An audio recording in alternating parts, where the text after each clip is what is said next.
أحمد حامد محافظ السويس اجتماع المتابعة الأسبوعي بحضور عدد كبير من القيادات التنفيذية، حيث قام المحافظ بمناقشة واستعراض الخطة الاستثمارية عن العام المالي الحالي والمشروعات المدرجة بها والموقف التنفيذي لهذه المشروعات.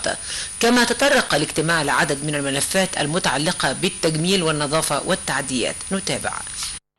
في معاودة لعقد اجتماع المتابعة الأسبوعي بمقار الأحياء، عقد اجتماع المتابعة بحي عطاقة برئاسة السيد اللواء أحمد حامد محافظ السويس، وبحضور السادة رؤساء الأحياء وبعض مديري مديريات المعنية بالمرافق والمرور والإنارة والتجميل والنظافة والتخطيط والمتابعة، حيث تم مراجعة أعمال الخطة الاستثمارية ومراحلها وخطة التطوير المتكاملة للمحافظة. احنا بالفعل النهارده في المتابعه الاسبوعيه في حي عطاء، وده تقليد احنا فعلا كنا بننفذه من خلال فتره. رجعنا تاني احنا بنغير الاماكن اللي بنعقد فيها المتابعه الاسبوعي، ولما بنخش الحي بردك بيبقى في تواصل مع الاحياء، وفي نفس الوقت بنقوم بنفس الدور، وفي نفس الوقت بنمر على بعض الاماكن اللي داخل الحي. يعني النهارده هنمر بعد كده على بعض الطرق والكباري اللي هي تحت الانشاء في نطاق حي عطاء. يعني النهارده بالفعل المؤتمر الاسبوعي يتطرق لبعض النقاط، من اهمها خطه التطوير المتكامله كموقف تنفيذي ومتابعتها.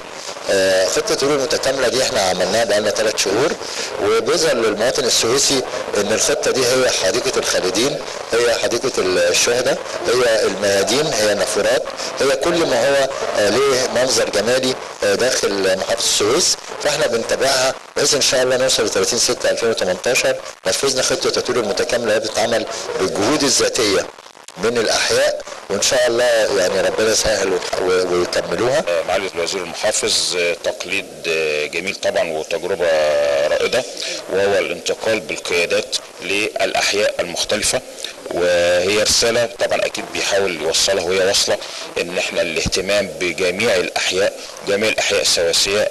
ما حدش يقول مثلا ان حي السويس بياخد افضليه باعتباره العاصمه، لا، معالي الوزير المحافظ بيقول انا باجي حي عطاء رغم ان هو حي يعني بيقال ان هو متطرف وكده، انما بيوصل رساله الاهتمام بجميع الاحياء بجميع المواطنين السويسه. التاكيد طبعا على جميع الخدمات المقدمه من نظافه وتطوير وجميع الخدمات المتاحه للمواطنين السويسه. بيتعرف طبعا، ودي طبيعته الدائمه، بيتعرف عن قرب عن المشاكل اللي بتواجهنا كتنفيذيين، ايجاد الحلول، ومع الجولات اللي هنقوم بيها ان شاء الله بعد الاجتماع لدراسه الامر على الطبيعه. تم خلال الاجتماع التأكيد على دور الأحياء وضرورة العمل المستمر على إزالة كافة أشكال التعديات على أراضي الدولة، ومنع أي محاولات لهذا التعدي فور حدوثها، سواء في البناء أو إقامة أكشاك بدون تراخيص، مع الاهتمام الكامل بتحسين البيئة وأعمال التجميل والنظافة على مستوى المحافظة. النهارده طبعا ناقشنا الاحياء، تابعنا الخطه الاستثماريه نسبه التنفيذ عند كل حي، وطبعا الحمد لله يعني نسب التنفيذ كويسه معقوله ان شاء الله الحمد لله. ودي متابعه اسبوعيه. طبعا اكدنا على طبعا هو في مشروعات بتتم في الاحياء في نسب تنفيذ. السيد المحافظ اكد على ان نسب التنفيذ تكون عاليه ويتم التنفيذ بصوره دوريه طبقا للتوقيتات اللي هي الموضوعه، ويعني واسرع كمان من التوقيتات، عشان احنا ان شاء الله ممكن باذن الله طول ما في تنفيذ اكتر هيبقى ان شاء الله في ممكن يبقى في دعم اضافي للمحافظه ان شاء الله. هو سيادته داعم جدا لعمليه النظافه في السويس، انا بحب ان انا اراها جميله جميله واحسن من كده، ويمكن انا عن نفسي انا كمان غير راضي عن المستوى اللي هو بتاع النظافه، بالرغم من انه السويس تتعدى محافظات كثيره جدا في النظافه، والكل بيكلمني ويبعتوا لي صور ويتفضل شوف محافظات عريقه موجود فيها ايه. طبعا ده مش هيناولنا احنا شغالين الحمد لله، وان كان علشان ما فيش تعيينات وما فيش فالناس 50 جنيه عامل نظافه يعمل بها ايه؟ بتبقى 42 جنيه، وبالتالي بيحجموا على انهم يجوا يشتغلوا.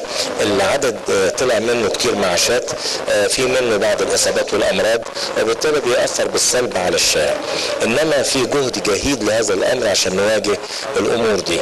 مناقشة مراحل الخطة الاستثمارية للعام المالي الحالي والتأكد من مطابقة الأعمال للجدول الزمني المقرر وبحث التقارير الأسبوعية للمرافق والخدمات الحيوية كانت تلك الموضوعات جوهر اجتماع المتابعة لهذا الأسبوع في إطار تنفيذ خطة التطوير المتكاملة للمحافظة والذي عقد بمقر حي عتاقة. من السويس نهاد محارم، تلفزيون القناة. في جنوب سيناء شهد المحافظ خالد فودة توزيع ل